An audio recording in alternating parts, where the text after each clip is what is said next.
Vadodara tours and travels association દ્વારા આજરોજ પહેલગામના આતંકવાદી હુમલામાં માર્યા ગયેલ નિર્દોષ પુરુષોના માનમાં શ્રદ્ધાંજલિ પાઠવવા કેન્ડલ માર્ચ યોજવામાં આવી। ગત તારીખ 22 એપ્રિલના દિવસે જમ્મુ કાશ્મીરના પહેલગામમાં આવેલ બેસરાન વેલી ખાતે દેશના વિવિધ રાજ્યોમાંથી ફરવા માટે પરિવાર સાથે ગયેલ નિર્દોષ સહેલાણીઓ પર આતંકવાદીઓએ મહિલાઓ અને બાળકો સાથે ધર્મ પૂજીને ગોળીઓ મારીને 26 નિર્દોષોની નિર્મમ હત્યા કરી દેવામાં આવી હતી।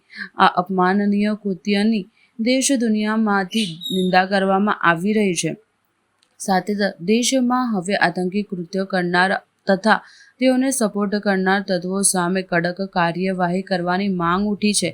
ત્યારે સંસ્કારી નગરી વડોદરાના ટૂર્સ એન્ડ ટ્રાવેલ્સ એસોસિએશનના સંચાલકો દ્વારા સોમવારે સાંજે શહેરના માંડવી 4 દરવાજાથી ગાંધીનગર ગૃહ સુધી કેન્ડલ માર્ચ યોજી મૃતકોને શ્રદ્ધાંજલિ પાઠવવામાં આવી હતી। સાથે જ આતંકવાદીઓ તથા તેઓને પોષનાર પાકિસ્તાનને સબક શીખવાડવા માટે માંગ કરવામાં આવી હતી। Tours and travels association Vadodara તરફથી આજે અમે જે કાશ્મીરમાં ઘટના બની છે એના અનુસંધાનમાં અમે આજે શ્રદ્ધાંજલિ આપવા એકઠા થયા છે।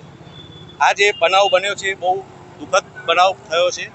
આવો બનાવ ફરી જિંદગીમાં કોઈ દિવસ ટુરિસ્ટ પ્લેસ પર ના થાય અને આવા બેગુનાહ લોકોને ના મારે એવી અમારી જે કૃત્ય કર્યું છે એમને બી એક ભારપૂર્વક કહીએ છીએ કે ભાઈ આ રીતનું કૃત્ય ફરી નિર્દોષ માણસ ના મરે આમાં, અને જે વસ્તુ થઈ છે એમાં સરકાર આના પર કડકમાં કડક પગલાં લે અને એમને દોષીઓને લાવીને આગળ ચડે ચોક એમને આવી જ રીતે ગોળીઓ મારવી જોઈએ જેવી રીતે આપણા નિર્દોષ માણસોને મારી છે। તંત્ર પાસે શું માંગ કરો છો? જે રીતનું તંત્ર પાસે અમે ટુરિઝમ સેક્ટર તો એ માંગીએ છીએ કે હવે હાલ અત્યારે તો એવી પોઝિશન છે કે વર્ષ 2 વર્ષ સુધી કોઈ બી કાશ્મીર જવાનું નામ નહીં લે, એટલે આ ક્ષેત્રમાં અમને બી બહુ મોટો ફટકો પડેલ છે।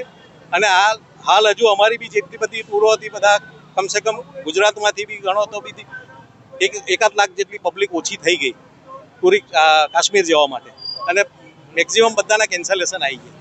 તમારો પરિચય? મનીષભાઈ Shah, tours and travel association president. Vadodara travel agent association દ્વારા આજે પહેલગામમાં જે હુમલો થયો હતો એના વિરુદ્ધમાં શ્રદ્ધાંજલિ આપવા માટે મૌન રેલીનું આયોજન કરાયું છે, અને માંડવીથી ગાંધીનગર સુધી, અને જે નિર્દોષ માણસો મરી ગયા છે એમના પ્રત્યે અમે શ્રદ્ધાંજલિ દાખવીએ છીએ, અને સરકારને અમે એક વિનંતી કરીએ છીએ કે આના જે પણ દોષીઓ હોય એમને છોડવા ના જોઈએ। જય હિન્દ, જય ભારત, આભાર।